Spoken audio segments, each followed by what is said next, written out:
जय हिंद साथियों। तो सभी का स्वागत है फिर से सी प्लस प्लस की प्लेलिस्ट में। तो हमने लगभग बेसिक्स वेरिएबल तक कंप्लीट कर लिए थे। तो आज हम स्टार्ट करेंगे my first program in C plus plus. तो आप कैसे अपना C plus plus program start करते हैं। तो सबसे पहले ही दोस्तों हमारे पास कॉन्सेप्ट होता है हेडर फाइल्स का। तो मेरे पास जो बेसिक हेडर फाइल है तो आई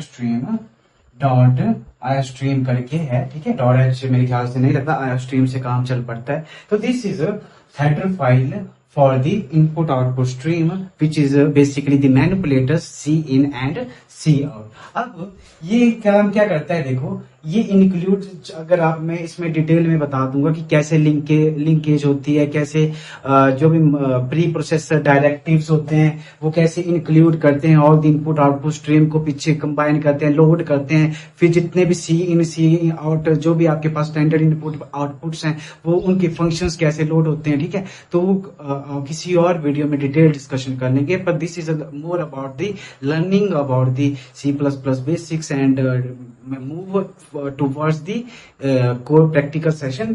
तो अगर ये मेरे पास हेडर, मान लो कि आपके पास ये क्या कर रही है, सिर्फ हेडर फाइल है। ये बताएगी कि जो भी इनपुट आउटपुट फंक्शन चलने वाले हैं ना गाइस, वो इसी के अंदर होंगे। हम इतना बड़ा कोड नहीं लिखने वाले, मशीन को नहीं समझाने वाले कि इनपुट आउटपुट फंक्शन क्या है। तो ये हेडर फाइल इंक्लूड होगी, ठीक है। अब मुझे सी इन मान लो किसके लिए होता है, इनपुट लेने के लिए यूजर से, और कहाँ स्टोर करवाना है, वेरिएबल में जो हमने कंसेप्ट पढ़ रखा है। और सी आउट का कंसेप्ट होगा प्रिंट करवाने के लिए। फॉर एग्जांपल वेरिएबल में हमने वैल्यू भर दी और वो कहाँ प्रिंट करानी है, स्क्रीन पे। किसके लिए, यूजर के लिए। तो ठीक है, ये दोनों हमारे पास होते हैं। तो ये दोनों स्टैंडर्ड इनपुट आउटपुट है, ठीक है, स्टैंडर्ड। तो अगर हमने इनको नेम स्पेस नहीं दिया तो हमें कैसे असेस करना पड़ेगा, स्कोप रेजोल्यूशन ऑपरेटर से with the help of standard. इससे बचने के लिए हम एक और लाइन इंक्लूड कर लेते हैं, using name space standard. Means हम लोग यहाँ पे नेम स्पेस बना लेते हैं standard which references to the all the standard input outputs like C in C out which is also called the manipulators. Okay, तो ये हमारे पास था। तो इसके बारे में जिनको ज्यादा कोड करना है डिटेल में हम किसी और दिन काम कर लेंगे, ठीक है। तो this is my first program in C plus plus. तो मैं एक प्रोग्राम बनाता हूँ दो नंबर्स को एडिशन करने के लिए, ठीक है। तो मेरे पास सबसे पहले मेन फंक्शन होता है जहां से मैं क्या करता हूँ, execution of the program will be begin. यहां से स्टार्ट होती है आपकी जो भी एक्सिक्यूशन होती है प्रोग्राम की, ठीक है। तो इससे पहले मैं रिटर्न टाइप लगाता हूँ। रिटर्न टाइप मींस कि ये क्या रिटर्न करने वाला है, इंटीजर टाइप का सम रिटर्न करने वाला है, फ्लोट टाइप का। तो ये यूजर के ऊपर होता है वो किस टाइप का देना चाहता है। लेकिन मैं चाहता हूं मैं यही प्रिंट कर दूंगा, nothing I would like to return for someone. तो मैं इसको क्या कर सकता हूँ, वॉइड रिटर्न टाइप, ठीक है। हमने डेटा टाइप पढ़े हुए हैं तो वॉइड मैंने रिटर्न टाइप रख दिया। अब मैंने कंसेप्ट पढ़ा था वेरिएबल्स का, तो अब उसका हम यूज करेंगे। Variables are like the memory, वहां पे हम क्या करते हैं, स्टोरेज। तो एक मैं मेमोरी ले लेता हूँ x, जिसमें 20 रख लेता हूँ, एक में रख लेता हूँ 10। तो मैं क्या करूंगा, चाहूं तो यहीं पे इनको इनिशियलाइज एंड डिफाइन भी कर दूं, और डायरेक्ट मैं सी आउट का मतलब प्रिंट करते मैं क्या कर दूं, x plus Y. This is also भी वैलिड, ठीक है। ये भी वैलिड रहेगा कि ये क्या आउटपुट देगा हमारे पास। सी आउट का काम किसके लिए होता है, प्रिंट के लिए गाइस, प्रिंट करवाने के लिए। सी इन का काम किसके लिए होता है, इनपुट लेने के लिए गाइस, हमेशा याद रखना, ठीक है। तो सी आउट क्या करेगा, जो x था, x में क्या है 10, y में क्या है 20, इन दोनों को ऐड करेगा, कहाँ प्रिंट करवा देगा, ऐसी जो आपकी कंपाइलर की ब्लैक स्क्रीन होगी वहां पे क्या प्रिंट हो जाएगा, 30। ये भी एक वैलिड तरीका है। लेकिन मैं चाहता हूं कि हम सी इन का भी यूज करें, ठीक है। तो अब जो आपकी ब्लैक स्क्रीन होगी तो उस पे यूजर से पूछना है कि enter the value of x, enter the value of y।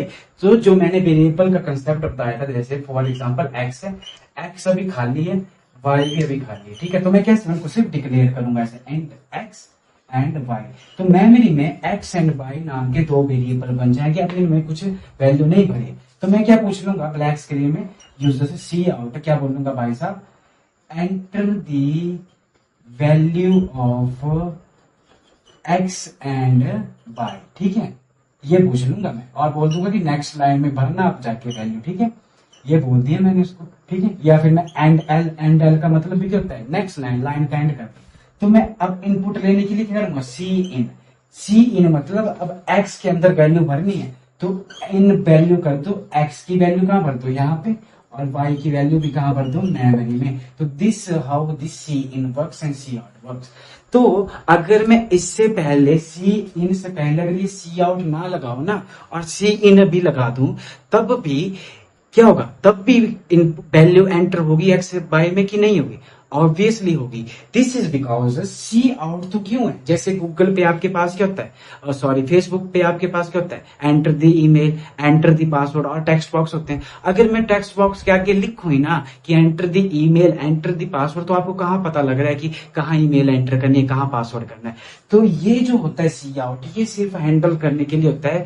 जो यूजर होता है, जिसको जो बाहर से यूज करता है, उसको पता होना चाहिए कि हम किसके बारे में काम कर रहे हैं। तो आपने बता दिया एक्स एंड वाई की वैल्यू एंटर करो, तो इस लाइन ऑफ कोड ने एक्स की वैल्यू भी एंटर करवा दी, वाई की। फॉर एग्जाम्पल मैंने 10 करवा दी और क्या करवा दी, 20 वैल्यू एंटर मैंने दोस्तों करवा दी। ठीक है, अब मैं चाहूं तो डायरेक्ट यहाँ पे भी क्या कर सकता हूँ, सी आउट अब एक्स प्लस वाई। तो मीन्स अब ये क्या प्रिंट करने वाला है, उस लाइन पे क्या प्रिंट करने वाला है, 20। ठीक है, अगर मैं ऐसा नहीं चाहूं और अगर यूजर को भी बताना चाहूं तो ऐसे लिखूंगा द सम इज, तो मैं क्या बताऊंगा, एक्स प्लस वाई। तो मीन्स ये क्या प्रिंट करने का, द सम इज 30।